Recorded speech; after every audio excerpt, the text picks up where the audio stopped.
बच्चे मन के सच्चे, सारी जग की आंख के तारे, ए ओ नन्हे फूल है जो भगवान को लगते प्यारे. साहिर लुधियानवी यांचे शब्द आहेत आणि 1968 साली आलेल्या दो कलिया या सिनेमातलं हे गाणं. आता हे गाणं सांगण्यामागचं कारण काय, तर ही जी छोटी छोटी निरागस फुलं आहेत ना, ती देवांनाच काय हो, कितीही माणूस निष्ठुर असू द्या, लहान लेकरांच्या डोळ्यात पाहिलं की आपण सगळेजण आपोआप भावूक होऊन जातो. आणि आता या कोरोनाच्या एकूण प्रादुर्भावाच्या टप्प्यावरती तिसरी लाट येणार अशा पद्धतीची चर्चा चालू आहे. आणि ह्या तिसऱ्या लाटेमध्ये लहान मुलांना बाधा होणार का, अशी सगळी जी चिंता निर्माण झालेली आहे, त्या चिंतेमुळे शक्यतो घरातल्या मातृशक्तीला सगळ्यात जास्त काळजी लागली आहे. आज आपल्यासोबत स्टुडिओमध्ये मागच्या 40 वर्षांपासून वैद्यकीय सेवा देणारे बालरोगतज्ञ डॉक्टर अभय शहापूरकर आहे. आणि ते या अनुषंगानं राज्य शासनानं जो टास्क फोर्स निर्माण केलाय त्याचे सदस्य सुद्धा आहेत. त्यांच्याकडूनच या सगळ्या पार्श्वभूमीवर घेतली जात असलेली तयारी आणि लहान मुलांना खरंच कोरोनाची बाधा होणार का या प्रश्नाची उत्तरं जाणून घेण्याचा आपण प्रयत्न करणार आहोत. सर नमस्कार, लँटन मराठीच्या स्टुडिओमध्ये आपलं. आणि पहिला सरळ साधा प्रश्न, लहान मुलांना खरोखर कोरोनाचा धोका आहे? आपल्या देशात पहिली लाट येऊन गेली, त्यानंतर सध्या दुसरी लाट सुरू आहे. आणि मूलभूत फरक असा आहे की पहिल्या लाटेमध्ये बालक बाधित व्हायचं प्रमाण हे खूप कमी होतं, 2.5% होतं, 2.5%. दुसऱ्या लाटेमध्ये हे प्रमाण वाढलं. हे 18 वर्षाखालची मुलं जी होती त्यांच्यामध्ये 8.5%, 8.5%, आणि 20 वर्षाखालच्या मुलांमध्ये 12% प्रमाण वाढलं. परंतु मला सर्व पालकांना आणि सर्व जनतेला आश्वस्त करायचंय की अजिबात घाबरून जाऊ नका. तिसरी लाट येणार का, त्याच्यात मुलं बाधित होणार का, हे तज्ञांनी फक्त एक अंदाज व्यक्त केलेले आहेत. हे एक निश्चितच असं घडेल असे ठामपणे म्हणण्याची गरज नाहीये. परंतु दुसऱ्या लाटेचा आपला थोडासा वाईट अनुभव लक्षात घेता आपण तयार नव्हतो दुसरी लाट फेस करण्यासाठी. त्यामुळं we should prepare for the worst and we should expect for the best, असं एक तत्व ठेवून शासनानं, प्रशासनानं आणि वैद्यकीय व्यावसायिकांनी या तिसऱ्या लाटेत मुलं बाधित होण्याची संख्या किंवा प्रमाण जास्त होईल अशी एक अंदाज ठेवून आपली तयारी त्या दृष्टीनं सुरू केलेली आहे. परंतु पहा, म्हणजे ही अपेक्षा किंवा हा अंदाज काय व्यक्त करण्यात आला, तर कोरोना व्हायरसचे जे नवीन व्हिरुलंट स्ट्रेन, नवीन स्ट्रेन किंवा म्युटेशन आपण ज्याला म्हणतो, ते काहीशे जास्त तीव्र संसर्ग करणारे आता निदर्शनाला आलेले आहेत, ज्याला व्हिरुलंट स्ट्रेन किंवा म्युटंट स्ट्रेन आपण म्हणतो. विशेषतः UK स्ट्रेन म्हणलं जातं किंवा साऊथ आफ्रिकन स्ट्रेन म्हणलं जातं. त्याच्यामुळे ती भीती व्यक्त करण्यात आलेली आहे. परंतु मला तुम्हा सगळ्यांना तुमच्या चॅनलच्या माध्यमातून आश्वस्त करायचं आहे की 95% मुलांमध्ये कोविड आजार हा एक तर असिम्प्टोमॅटिक असतो, त्या मुलांना काहीच त्रास होत नाही, काहीच लक्षणं नसतात किंवा अतिशय अल्प लक्षणं असतात, ज्याला आपण माइल्ड डिसीज असं म्हणतो. त्याच्यामध्ये जसं मोठ्या माणसात आपण पाहिलं की सर्दी, ताप, खोकला, घसा खवखव करणं, अशा प्रकारचा आजार नाक गळणं आणि 4-8 दिवसात ते बरं होऊन जातं. तर लहान मुलांमध्ये ह्या तिसऱ्या लाटेत संसर्ग जास्त प्रमाणात होईल, ते अति तीव्रतेने बाधित होतील, ते खात्रीशीररित्या आज तर सांगता येणार नाही. लहान मुलांमध्ये निसर्गतः प्रतिकार शक्ती ज्येष्ठांच्या तुलनेत जरा चांगली असते असं म्हटलं जातं. मग अशी कुपोषित मुलं असतील ज्यांच्यामध्ये प्रतिकार शक्ती नाहीये किंवा जी आजारी आहेत, त्यांना लवकर बाधा होऊ शकते कोरोनाची? त्याच्यासाठी कोरोना लहान मुलांमध्ये जास्त तीव्र का ढळत नाही त्याची काही शास्त्रीय कारण आहे. पहिली गोष्ट तर लहान मुलं अंगावर पिलेलं असतं, आईचं दूध पिलेलं असतं, त्याच्यातून अँटीबॉडीज त्या बाळांना मिळालेल्या असतात, इम्युनोग्लोब्युलिन. दुसरी गोष्ट लहान मुलांना बाकी कोमॉर्बिडिटीज म्हणजे अन्य आजार जसे वयस्कांना डायबिटीस आहे, ब्लड प्रेशर आहे किंवा अन्य असे लहान मुलांमध्ये आपल्याला दिसत नाही, तुलनेनं कमी असतं. तिसरी महत्वाची गोष्ट म्हणजे पहा, कोरोना व्हायरसचं चित्र तर सगळ्यांनी पाहिलेच आहे. त्याच्या डोक्यावर काटे काटे काटे असतात. ते काट्याला शास्त्रीय परिभाषित नाव आहे स्पाइक प्रोटीन.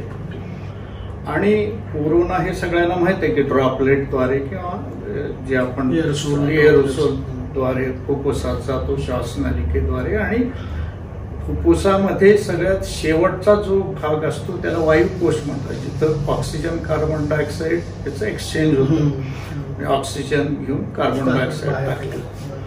त्याच्या ज्या पेशी असतात त्या फुफ्फुसाच्या वायुकोशाच्या, त्या पेशीवरती अँजिओटेन्सिन कन्व्हर्टिंग एन्झाईम रिसेप्टर असं एक प्रोटीन असतं. आता एक साधं उदाहरण म्हणजे समजा पेशी ही एक खोली जर धरलं असं एक कल्पना केली आणि हे angiotensin converting enzyme receptor S2 receptor हे कुलूप आहे. तर कोरोना हा हवेतून फुफ्फुसात जातो श्वासनलिके वाटे आणि त्याच्यावरचे स्पाइक प्रोटीन ह्या रिसेप्टरला अटॅच होतात. हे स्पाइक प्रोटीन किल्लीचं काम करतात आणि खोली उघडली जाते म्हणजे पेशीत ते शिरतात आणि मग तिथं त्यांचे मल्टिप्लिकेशन वाढ होते आणि मग ते पेशी नाश पावते आणि ते शरीरभर बसतात. निसर्गानं हे प्रोटेक्शन लहान मुलांना दिले की हे S2 रिसेप्टरच कमी असतात संख्येने मुलांमध्ये. त्यामुळं तो कोरोना पेशीत प्रवेशच करू शकत नाही, त्याला आत जाण्यासाठी मार्गच नाही. हे एक त्याच्यातलं महत्वाचं कारण आहे. आणि पुढचं कारण असं आहे की कोरोना सदृश जे विषाणू असतात, व्हायरसेस, आपण पाहिलं असेल की 5 वर्षाखालची जी मुलं आहेत, थोडं जरी हवामानात बदल झाला की त्यांना सर्दी, ताप, खोकला 2-3 दिवस राहतं कमी होऊन. तर ह्या कोरोना सदृश बाकीचे जे व्हायरस आहेत त्यांचे वारंवार त्यांना संसर्ग होऊन रोगप्रतिकार शक्ती निर्माण झालेली असते. त्याच्यामुळे सुद्धा लहान मुलं बाधित व्हायचं प्रमाण कमी आहे किंवा तीव्रता कमी होते. दुसरी महत्वाची, पहिल्या लाटेच्या वेळेस एक असंच एक हायपोथेसिस मांडलं गेलं होतं की भारतामध्ये खूप संख्या कमी होती त्यावेळेस, की आपल्याकडं BCG ही लस व्यापकपणे दिली जाते जन्मल्यावर. पाश्चिमात्य देशात ती देत नाही. क्षयरोगाच्या विरुद्धची लस BCG जन्मल्यानंतर लगेच दिली जाते. आणि 9व्या महिन्यामध्ये आणि 15व्या महिन्यामध्ये MMR म्हणून एक लस दिली जाते, म्हणजे गोवर, गालगुंड आणि रुबेला म्हणून एक असतं, मिझल्स, मम्स आणि रुबेला. तर ह्या दोन्ही लसी ज्या आहेत त्यांनी सुद्धा काही अंशी कोरोनाच्या विरुद्धची प्रतिकार शक्ती निर्माण होते असं ह्या हायपोथेसिस मांडले गेले होते. ही जी कारणं आहेत लहान मुलांमध्ये कोरोनाचा संसर्ग कमी दिसण्याची किंवा तीव्रता कमी दिसण्याची, हे त्याच्या मागचे काही कारण आहेत. हे सगळ्यांनी लक्षात घ्यावं. दुसरी गोष्ट, 5% मुलं ज्यांना खरंच दवाखान्यात भरती करावं लागू शकतं.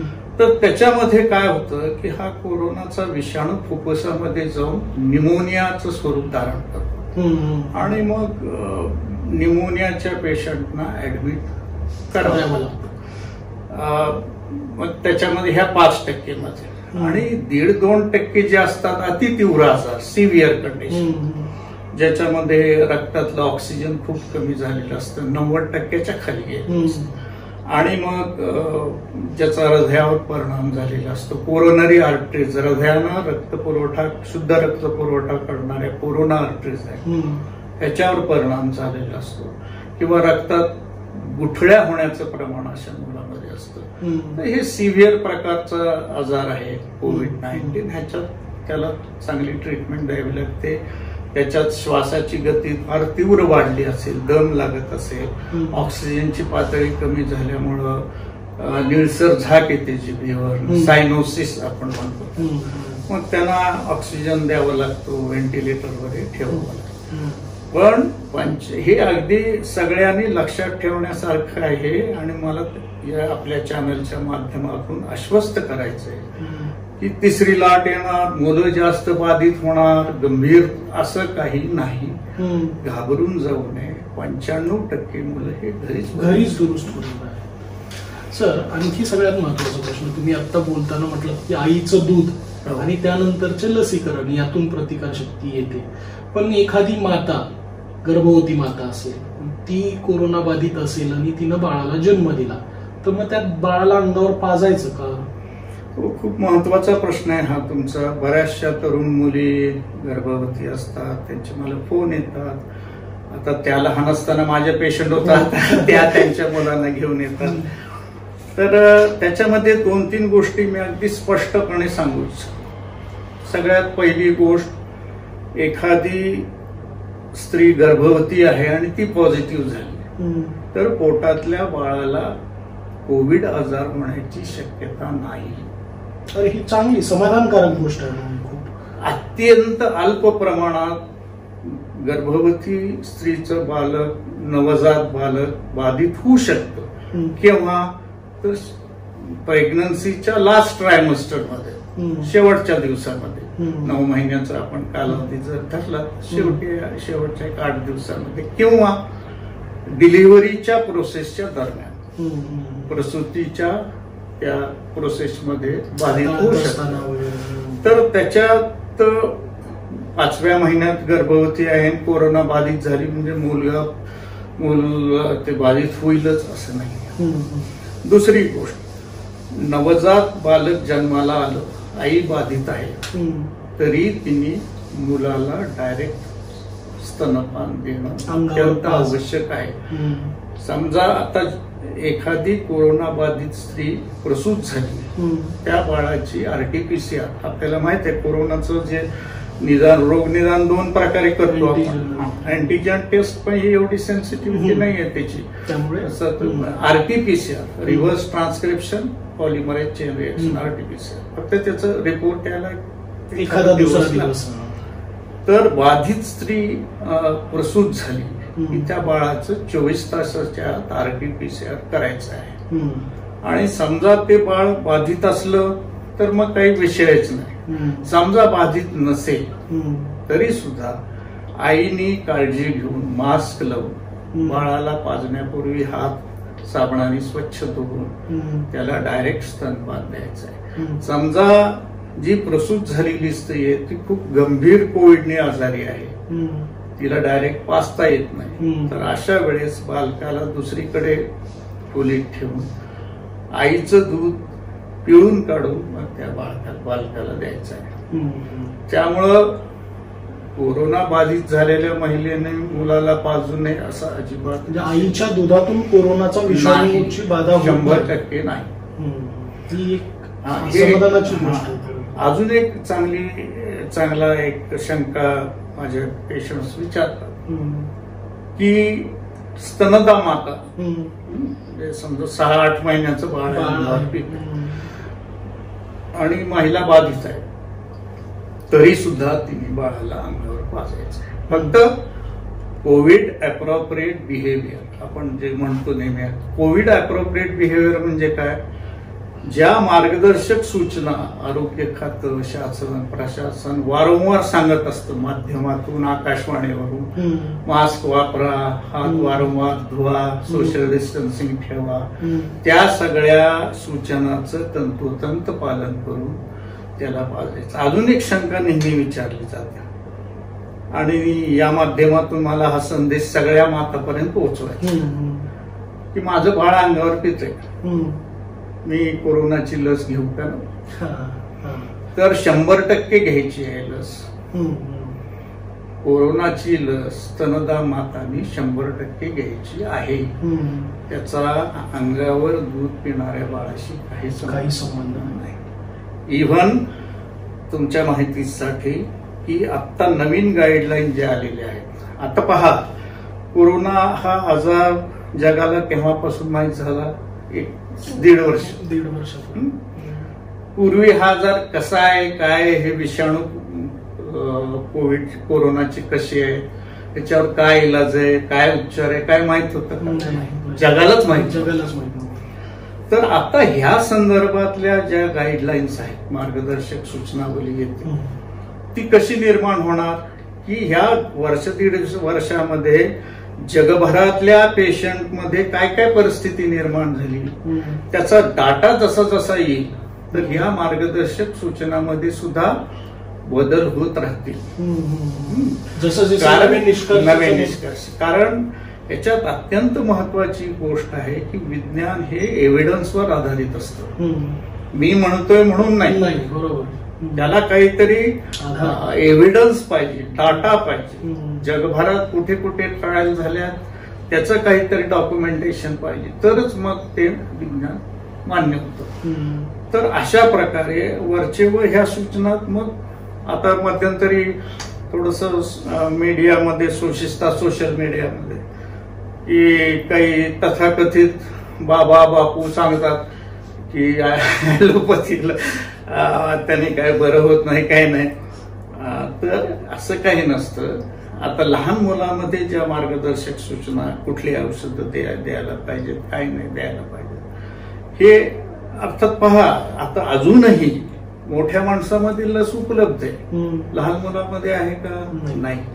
कारण लस मानवी जीवनासाठी आणणं ही एक फार मोठी वैज्ञानिक प्रक्रिया आहे. त्याच्यात सुरुवातीला ते लसीचं निर्मिती, पृथक्करण, एक्सपेरिमेंटल ॲनिमलवर ट्रायल, माणसावर, मग नुसतं माणसावरही नाही, मग एखाद्याला डायबिटीस आहे, एखाद्याला बीपी आहे, एखाद्याला कॅन्सर आहे, मग त्याला काही विपरीत परिणाम होतील. त्यानंतर गर्भवती महिलांना हे दिलं तर काही पोटातल्या बाळावर काही परिणाम होतील का, ह्याच्याने काही कॅन्सर होऊ शकतो. ह्या सगळ्या ट्रायल घेऊन मग परमिशन दिली जाते. परंतु ह्या कोरोनाच्या अपवादात्मक परिस्थितीत आपण ही प्रोसेस खूप जलद गतीने पुढे नेली आणि तातडीच्या वापरायला पाहिजे. पण अजूनही आता 18 वर्षापर्यंतच्या 18 ते वर एवढ्या लोकांना आपण लसीला मान्यता दिली. अर्थात आता परवाच कॅनडियन गव्हर्नमेंटने फायझर या कंपनीच्या लसीला परवानगी दिली, वयवर्ष 2 ते 18. तर आता आपल्या देशात सुद्धा कोवॅक्सिन लस जी आहे भारत बायोटेकची, त्यांना शासनाने परवानगी दिलेली की तुम्ही सुद्धा 2 वर्ष ते 18 वर्षापर्यंतच्या मुलावर ह्याची ट्रायल सुरू करा. ट्रायल चालू आहे. लसीकरण होणार होईल, येत्या काही दिवसातच होईल. आणि समजा जर सुदैवानं मॉडर्ना किंवा फायझर ह्या लसी आल्या तर त्यांना तर मान्यता निश्चित दिली जाईल, त्याबद्दल काही शंका. सर, तुम्ही आता सांगितलं की गर्भवती माता असेल, तिनं बाळाला जन्म दिला तर बाळ कोरोना बाधित असेलच असं नाही. पण जर बाळ कोरोना बाधित असेल तर त्याच्यावर उपचार करावे लागतात का? हो, निश्चित उपचार करावे लागतात. ते आपण ज्याला NICU, समजा मी मागाशी सांगितल्याप्रमाणे ते नवजात अर्भक जास्त बाधित नसेल, ज्याला काही फारसे लक्षणं नाही, त्याला काही करावं लागणार नाही.